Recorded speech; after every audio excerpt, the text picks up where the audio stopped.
Après un long périple de plus de 130 000 km, il est arrivé à destination. Le trophée de la Coupe du monde de football est désormais en Afrique du Sud où il sera décerné le 11 juillet prochain. Une grande première, jamais le continent africain n'avait accueilli jusqu'ici ce trophée, symbole du plus grand événement sportif au monde. C'est l'heure de l'Afrique, quelque chose dont nous avions toujours rêvé. Le moment est venu pour l'Afrique et la FIFA de vivre une des plus passionnantes, une des Coupes du monde les plus humaines de l'histoire. Une aventure passionnante mais un sacré défi pour l'Afrique du Sud qui a investi plus de 5 milliards d'euros pour l'organisation de ce mondial. Une grosse partie de cette somme ayant servi à construire 5 nouveaux stades et à en rénover 5 autres. Seront-ils tous prêts à temps? Aucun souci de ce côté-là, tous les travaux sont terminés, affirment les autorités.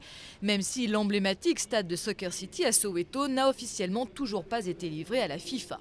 Seront-ils remplis ces stades? Là, les organisateurs sont bien obligés de reconnaître qu'à ce jour, tous les billets n'ont pas encore été vendus, mais rien d'inquiétant selon eux à un mois du coup d'envoi. À ce stade des préparatifs, il vous faut faire attention à tout ce qui peut arriver. Et aujourd'hui, ça peut être les billets. Mais globalement, on est confiant, on est prêt et on attend avec impatience l'arrivée de la première équipe. L'Afrique du Sud attend aussi avec impatience les touristes pour doper son économie. Elle en espérait près de 500 000. Ils seront 100 000 de moins.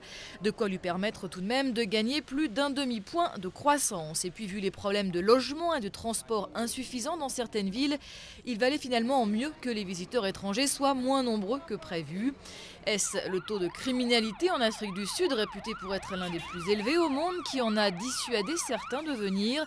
Avec 44 000 hommes mobilisés, la police sud-africaine estime être bien préparée pour assurer la sécurité des touristes et des équipes pendant la Coupe du monde.